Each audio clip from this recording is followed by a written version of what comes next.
All right, it says we're live. I believe we are live. Happy Thursday, everybody. We're going to have a lot of fun tonight. Big either or Thursday kind of day around theraiderland.com. You've already been to the website. You already know that. Now we're going to sit here and talk a little Texas Tech football. We got a little alt history. We got a little bit of either or on who might make for a better rival in the newly formed Big 12. We had some fun with this back on the radio show when all this was going down. Might as well have it tonight since indeed it is Texas Tech in Houston. So we're coming to you from the Arctic Air Studios tonight.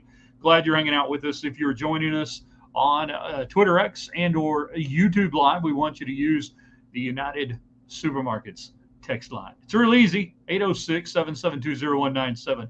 Otherwise, we will not be able to see your comments. So please use the United Supermarkets text line to get in on that front, 806-772-0197. Craig says the talking box is on. Craig is correct.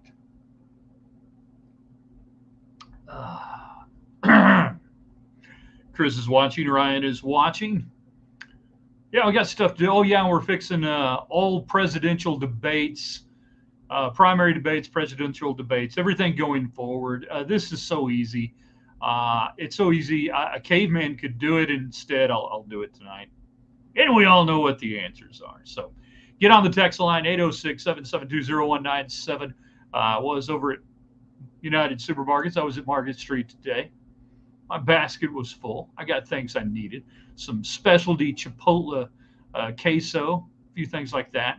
Just trying out some stuff. A little green chili, smoked green chili salsa. Hi there, Kylitos. Your tailgating headquarters. Don't wait till Saturday. Go tonight. Go tomorrow. You know what to do. All right, let's get this thing going. And by the way, give us hearts, give us thumbs up. Let us know the audio is good, the video is good, and all that good stuff. Hopefully it is. I make sure. See, yeah. Sorry about our friends on YouTube, by the way, and Twitter. They just got my arm on that deal. And what about those Rangers looking better? No, don't buy into it. 3, 2. Good evening, West Texans. All you good, fine, friendly folks out there who wish you were. I'm Ryan Hyatt.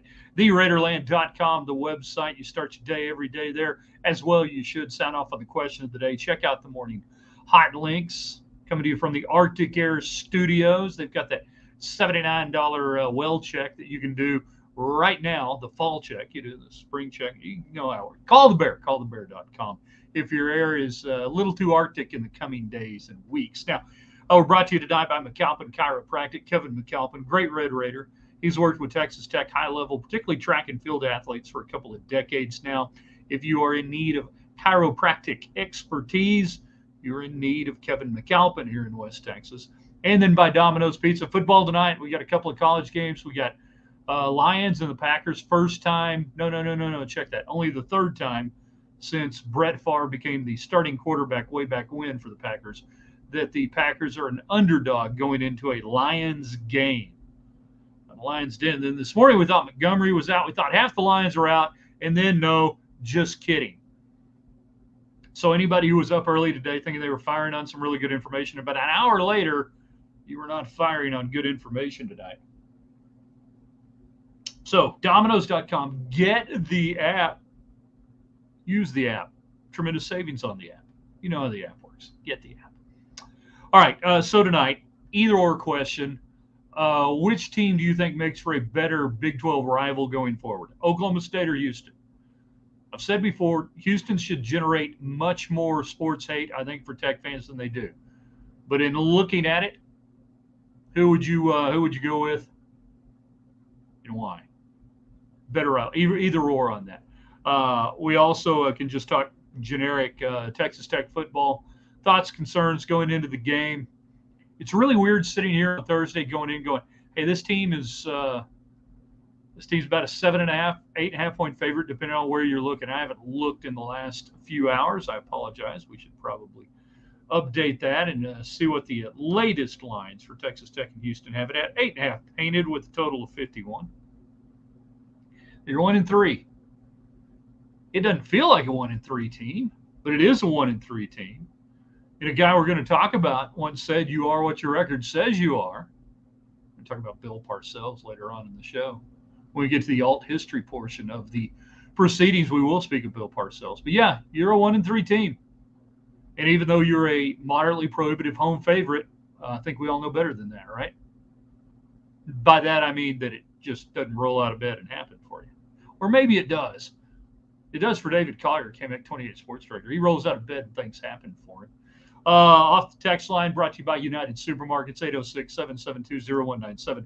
You know the series split between Tech and Oklahoma State and Tech and Cougar High. I don't have that in front of me.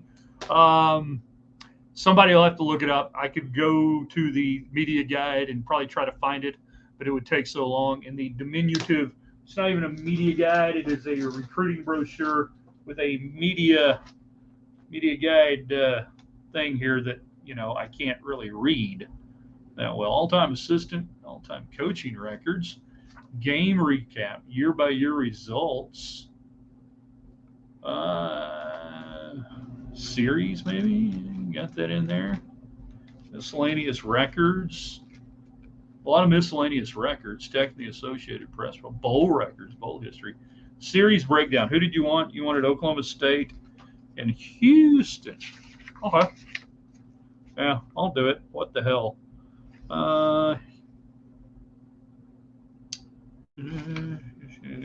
Houston is 15-18-1, and then Oklahoma State.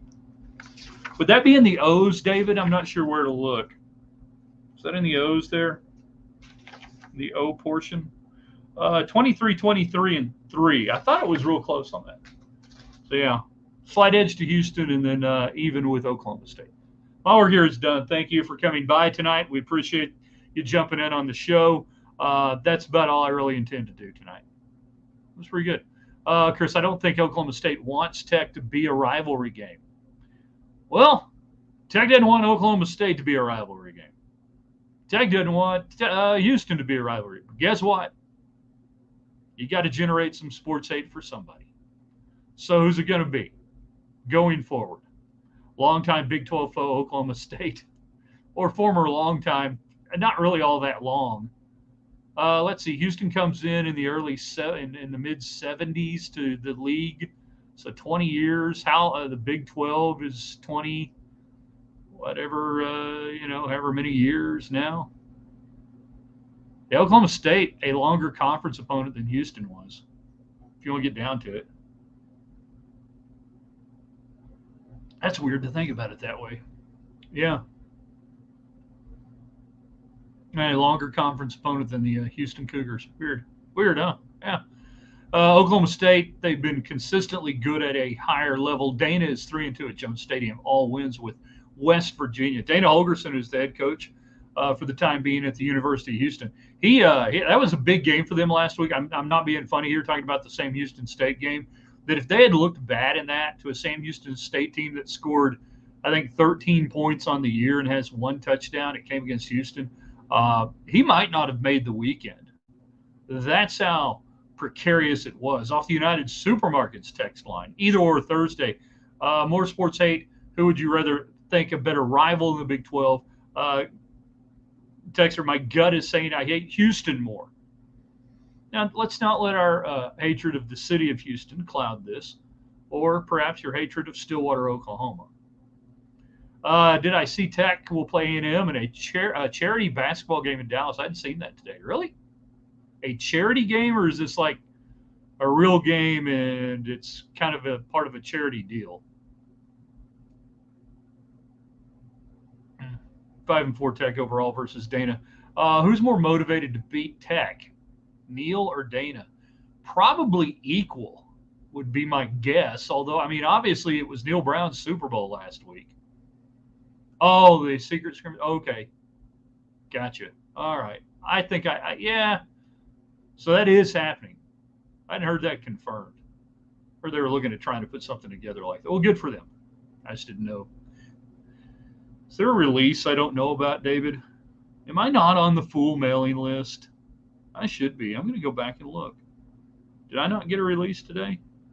I got something from Verizon. I got a company making pizza ovens that wants to sell me something. Franklin Planner.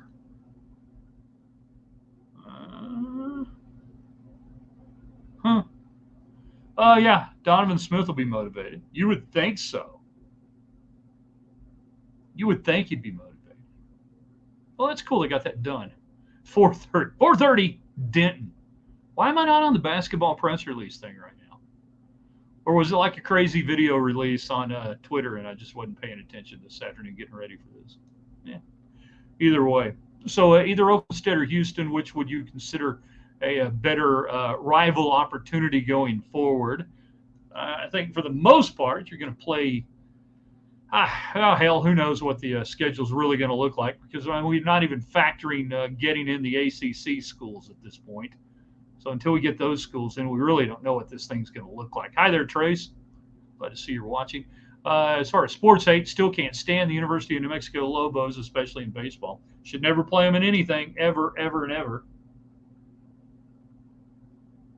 Ever, ever, and ever. Never should. Never should do that. I think there are a lot of reasons why you could. Oklahoma State's fun to play because, like somebody pointed out, they've been pretty good. They're good enough.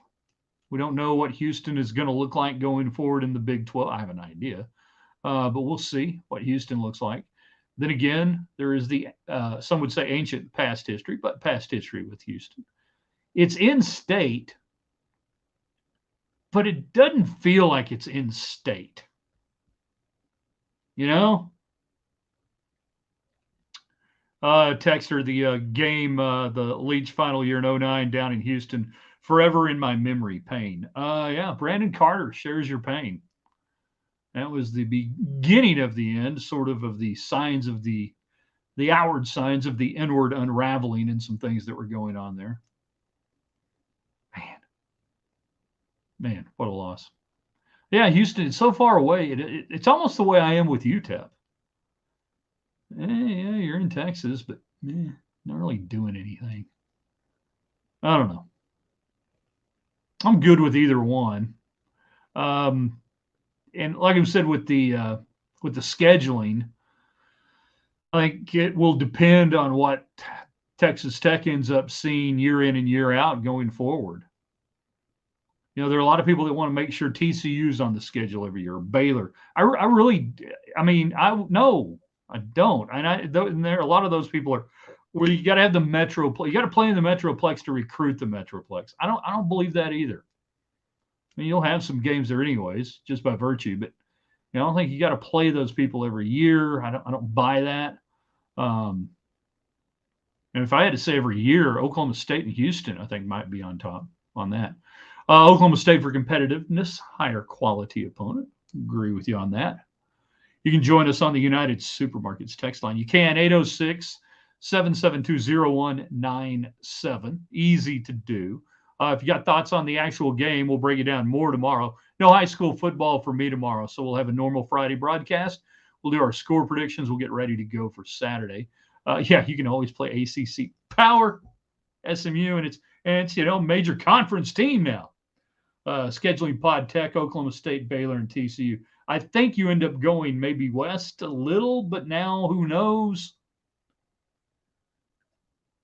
I was really looking forward to trying to get Arizona in that on a yearly basis and go out there. No desire really to go to Arizona State. No offense, BYU, Utah, don't do nothing for me, but Tech and Arizona on a yearly basis, I think kind of is cool. And I do think that there's a chance that'll happen because I don't think Brett Yormark and the Big 12 are just trying to create these little regional pods. You can't be national if everything is regional. So I've got a feeling that what they're going to decide on is going to have some natural national stretches. There's a reason why you're playing UCF this year. That, what's the point in expanding a conference across all the time zones if you're not really playing in all those time zones? Why does anyone want to watch a refurbished AAC or a refurbished Pac-12? So I do think you'll have a chance to see on a moderate, regular basis some of that type of scheduling. 806-772-0197 on the United Supermarkets text line. Texter, Oklahoma State because of the ag school factor. Go with the ag school factor. It's farmhouse versus farmhouse. AGR versus AGR. I get where you're coming from. I can get behind that. Chris wants Colorado to come to Lubbock before Prime leaves. Who was I was talking to somebody today about that? About I don't know how long he'll be at Colorado. If he left today, he improved the situation tremendously. If he left today, he's going to leave today. But yeah, bring the show to town. Bring the circus to town. Why not? Get the eyeballs on it. One more high-profile game, and we'll see how much that train continues on down the track. But TV, media, and everything, they have milked Colorado for about all you can milk it for. And I remember in the offseason, everybody sitting around going, yeah, can you believe, the prime time, they're going to put TCU and Colorado on? What are they thinking? The big noon kickoff. What are we doing here? And here they are. Oh, we got some tech alt history we'll get to. I can fix all of the problems with the debates. I don't know how many people watched the debate last night. I watched about 30% of it. I'm like, I'm good. I've seen this movie. I know how it ends. First off, I don't know why we were having the debate when everybody is there. Somebody said trying to become the backup quarterback. It's just silly. RNC needs to take control of this situation. There needs to be no more than 4, probably 3 involved at the next debate, if you have one. I don't even know really at this point why they're having them, but good Lord. Moderateless debate. When you have 3 moderators, you don't have a moderator. When you have 2 quarterbacks, you don't have a quarterback. I've always said that. So we got some thoughts on that in the alt history. I don't know which one. What do we want to do first? You want me to fix the debates real quick and then finish up on the alt history, because the alt history can go down some crazy deals and stuff like that. And you guys can still fire away on either or question, whether you want Houston or Oklahoma State, which is a better rival. Texter is listening to Joey McGuire's show. He said every time he mentions Matt Rule on his weekly show, we get beat. He did it again. Huh. Every time he mentions Matt Rule, we get, well, I mean, that's like 3 out of 4 shows. Why is he talking about? I guess he did coach with Matt Rule. So I guess there's a reason for that. I believe that the Colorado train is about to begin to derail after this weekend. I don't know that it'll derail. I just think they're playing significantly better teams that have some significantly better rosters as opposed to better rosters. Alt history like Jeff Alt? Yes, the legendary Jeff Alt, KLBK. Lubbock Sports. All right, let's fix the debate. Then we'll go down the rabbit hole of 1976 and what could have happened. First off, no more than 4 people on the stage. It should probably be 3. But if you absolutely have 4 killer candidates out there that, are polling something, say, above, 2%, yeah, maybe so. 4 at the most, 3 would be better. It's a very simple format. We have a moderator. 1. The moderator is not a fact checker. The moderator doesn't interrupt. The moderator doesn't inject. The moderator, this is a crazy comment, the moderator simply asks the questions and gets the hell out of the way. Now, how do we do that? It's very simple. We have a series of questions. We've drawn straws before the debate. Candidate A will receive the first question. Candidate A has 3 minutes, at which point candidate A's mic is cut off completely. There's nothing. You can't wrap it up in 3 minutes. That's it. Candidate B, candidate C. Or you have 3 minutes to rebut. We come back to candidate A. You've got 60 seconds to either say why that was wrong or why that wasn't wrong. Candidate B now receives the next question. Rinse and repeat. At the end of your time, your microphone is cut. Your microphone is not on when it's not your turn. That's it. And again, the moderator will not be doing any fact checking. That's the candidate's job. That's after the debate is over for somebody else to do in this debate. It's really not a debate. It's more of a forum. There's no debate that went on last night. We haven't seen that. Now, if we get 2 people, now we can have a debate. Each question, you get a certain amount of time. You make a negative case against it or whatever against the guy, then you got time to go back against the other guy. There you go. That's it. 4, 3, 2. There you go. That's it. It's simple. It's not hard. I paid for this microphone, and I'm going to use it. GOP forum was a dumpster fire. Yeah, it's a dumpster fire. It's a dumpster fire mainly because most of the people up there are dumpster fires. They're not serious candidates for president. Now, some of them are smarter than others. Some of them are better, but for the most part, none of them really have a chance. They shouldn't be up there. They shouldn't be going through this. But if we are going to continue to go through this, the moderator, by the way, should be somebody nobody knows as we fix this again. The moderator is somebody nobody knows who has no agenda to push, no show on Fox, on MSNBC, on CNN, none of that. That it's just somebody you don't know.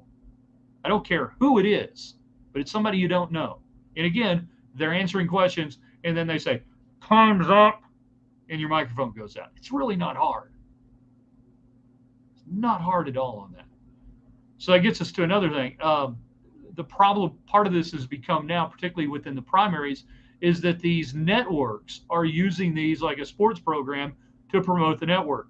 We had a week-long or more promotion on Fox, promoting the debate, not the policy, but promoting who's going to host it, who's going to be on it. By the way, this was supposed to be about business and economics, and I guess I failed to get some of that.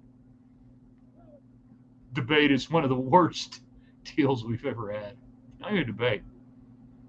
So it's easy to fix this if they want to. Obviously, nobody seems to want to. You know? It's become WDE-like with the debate promotion. Agreed. Vivek is a tech bro in search of a media contract. A tech bro in search of media contract. Sorry. His policy beliefs are based upon what's trending on TikTok. Alan Corbin off the top row. Now that I'd fixed debates, and it wasn't that hard. See, it's easy. I'd watch those debates. I'd watch that.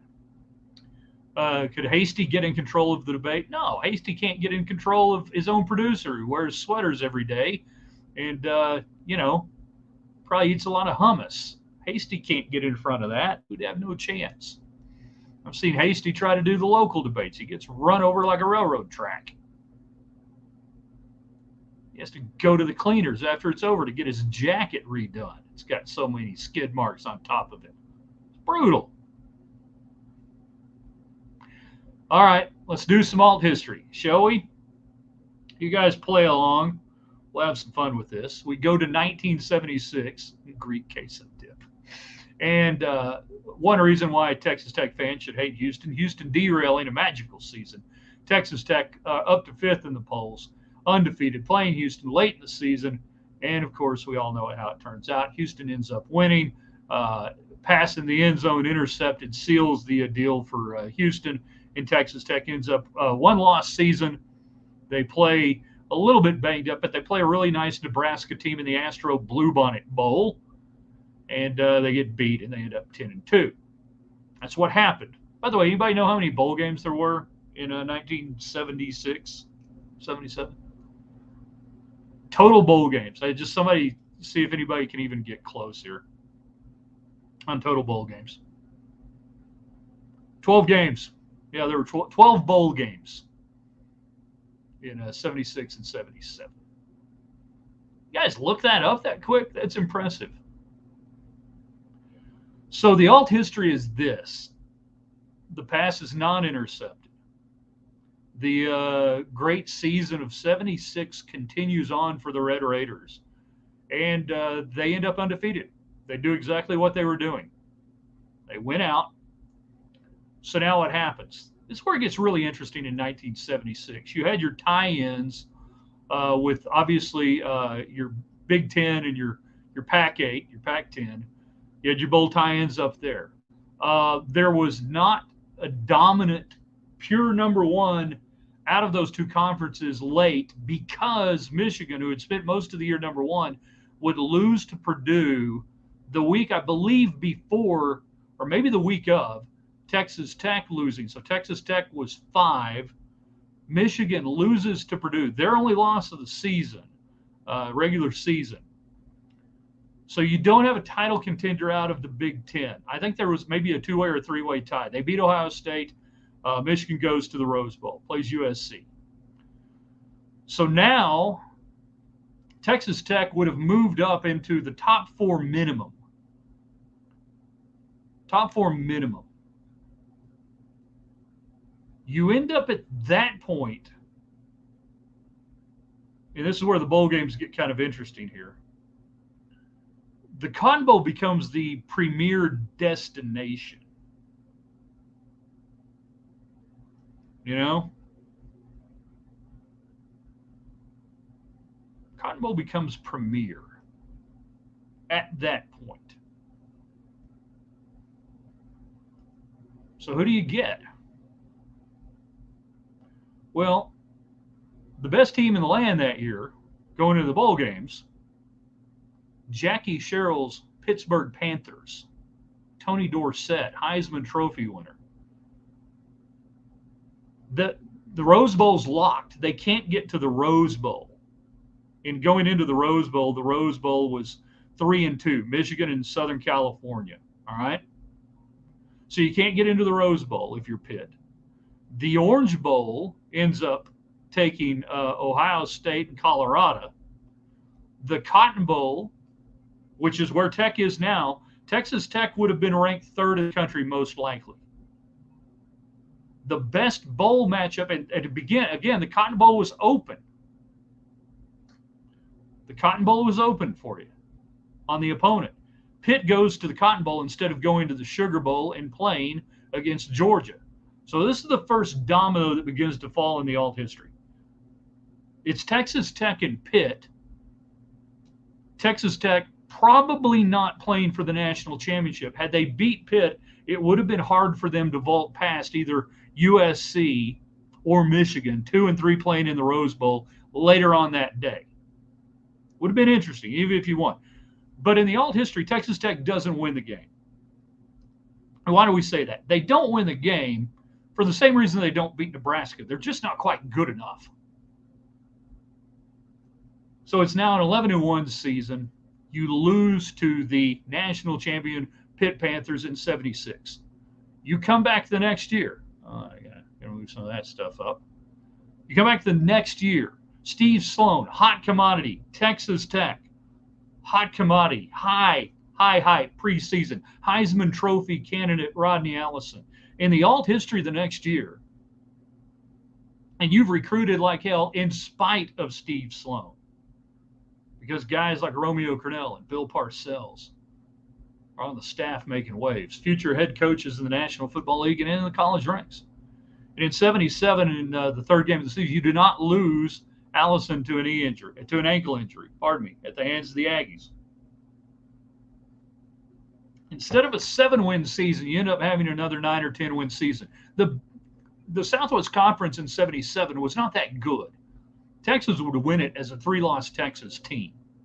They would go get Maryland, I believe, in the Cotton Bowl that year.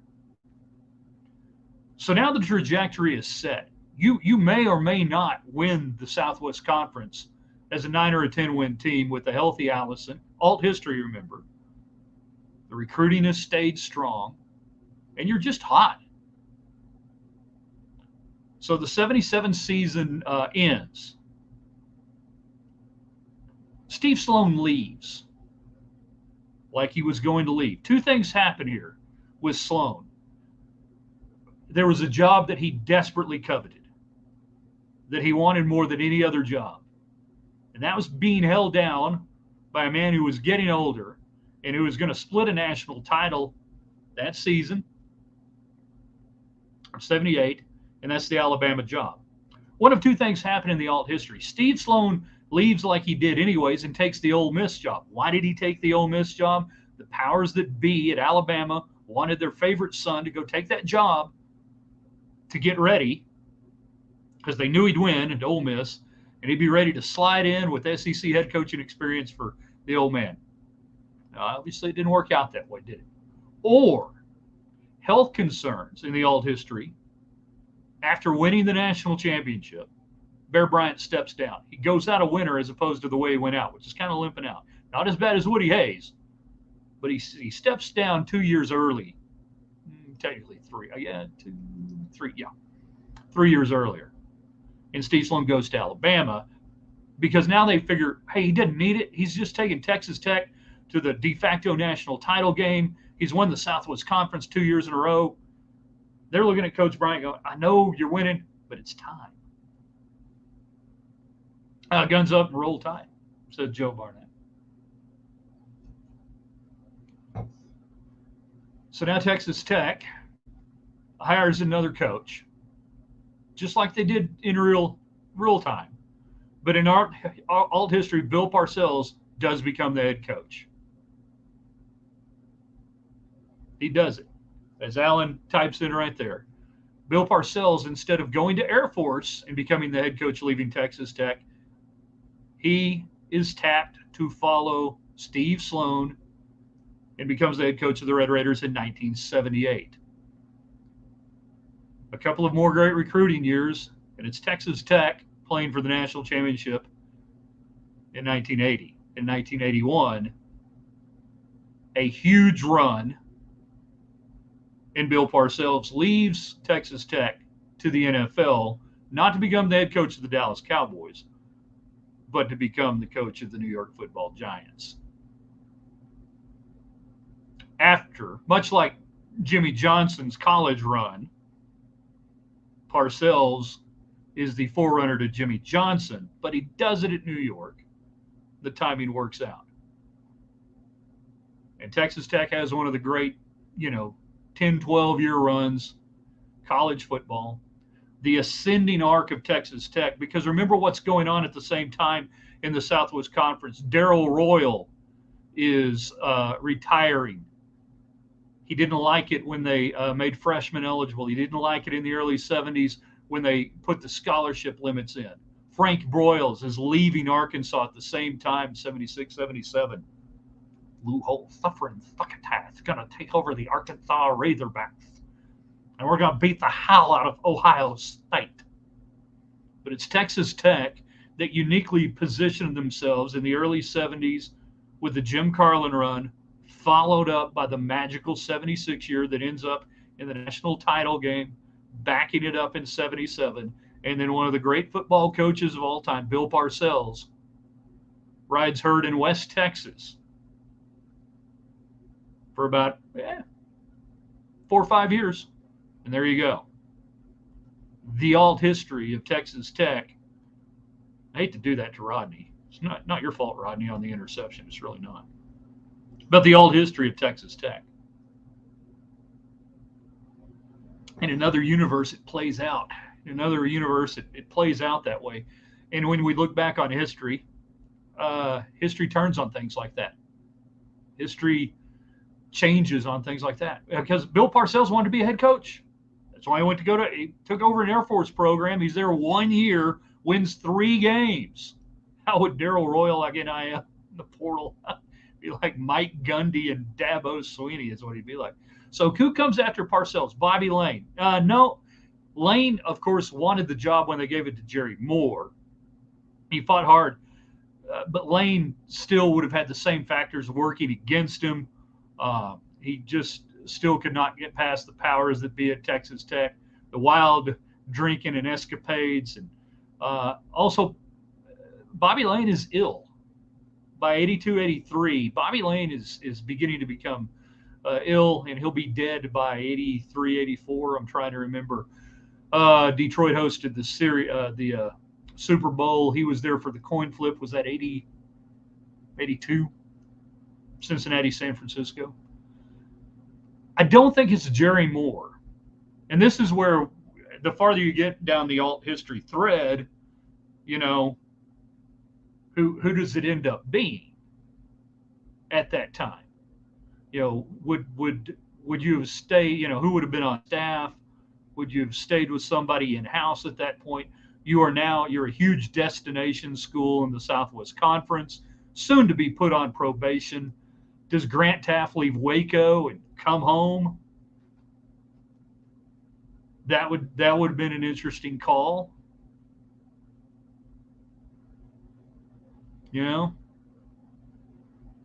It's too early for Spike Dykes. He's still winning stuff down there at Midland. Lee, and even though Spike had extensive college assistant coaching, that the track wouldn't have been there. Possibly Romeo Crennel if he had stayed with Parcells during that run. You know, okay. That's another name that we threw around, but the Belichick. So Belichick and Parcells have tie-ins going back to West Point and going to Army.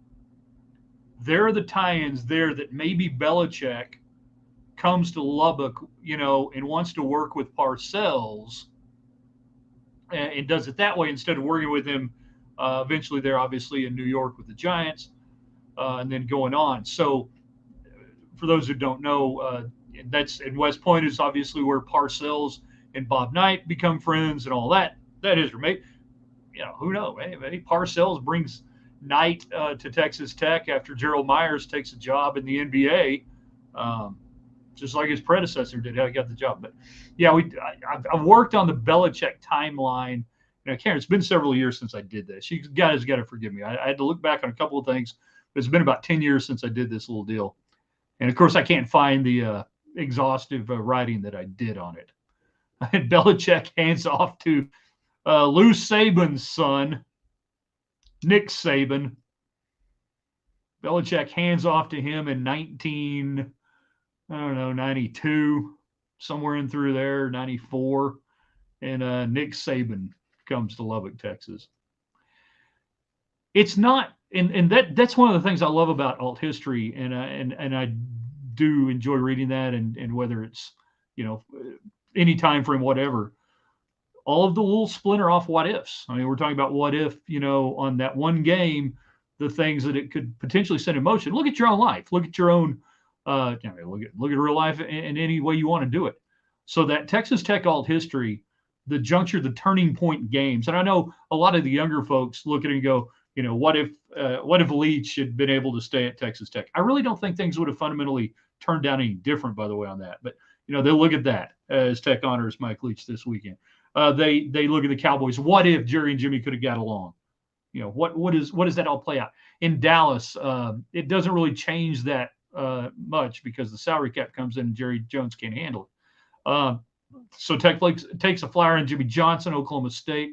The truth that Saban lifts in his shoes to make him appear taller. I don't know, but it sounds good. Let's go with it. Sure, why not? Dude does commercials with the Duck and Deion Sanders. I'm not putting anything past him. But yeah, after the Parcells early 80s hire gets really intriguing when you go back and you go, okay, does Jackie Sherrill become the head coach of Texas Tech? Now, stay with me on this. Why does he leave Pitt to go to A&M? He leaves for money. He leaves because A&M basically makes him one of the first $1 million a year coaches. Can't remember what the actual payroll was. Can you guys tell me what's going on in Lubbock, Texas? And this is independent of football in the early 80s while you're riding high and you're winning games and you're filling up Jones Stadium, 54,000 strong. And I mean, it is heyday all the time. What else is taking place that Texas Tech wasn't able to benefit from because the program was so moribund at the time? And I know we're going long tonight, but this is kind of fun. I like doing this. So we're going to, beyond Reaganomics, there's something very specific to this area. Oil.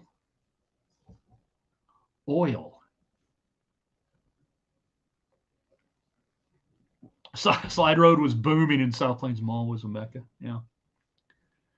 Had money.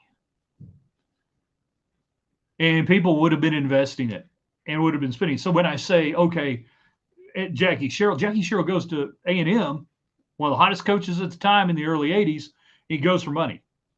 You could have bought Jackie Sherrill if you wanted to. Yeah. You could have. Remember what you've been doing in this alt history review. That it's not unreasonable to think that something like that could have played out. Eric Dickerson comes to Tech. Tech gets the death penalty. If Bobby Lane had been given the head job, Tech would have got the death penalty. Another alt history, Lane gets the job. Tech gets the death penalty before SMU. And a beautiful red and black Trans Am. God, it would have been so good. We would have loved it. Instead, we're handing out cheap boots to Chip Pryor, Chris Pryor.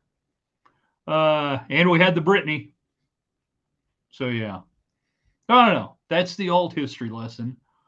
All swinging on one game at a time that would have set Texas Tech up to play in 1976, if not for the national championship, in the de facto national championship game. Craig James at Tech just threw up in my mouth.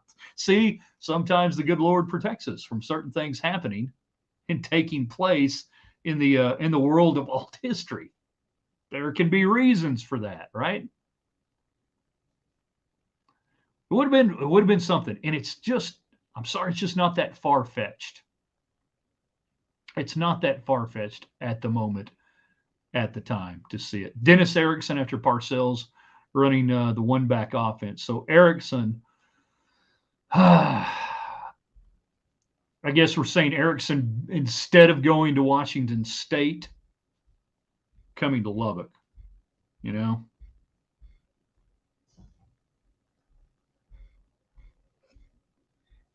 That would have been, yeah, I mean, just a lot of different things that would have played out. If you try to keep going with any sort of the different connections, different stuff. And then again, that's the thing with the alt history. The immediate part is pretty easy to flesh, and then the more we balloon away, because what are we messing with here? The time-space continuum, dadgummit. We're messing up the time-space continuum. You know how dangerous that is. One little thing, we screw it up, and everything just falls apart. Tomorrow, you will go to the website bright and early. You will tell us the most Texan thing you have done this week. We will have a show tomorrow since the Ropes Eagles are off, favored by 10 against Open this week. So we like that. And you guys will join us. We'll have our predictions for Texas Tech and Houston. I am warming up the flux capacitor as we sit here.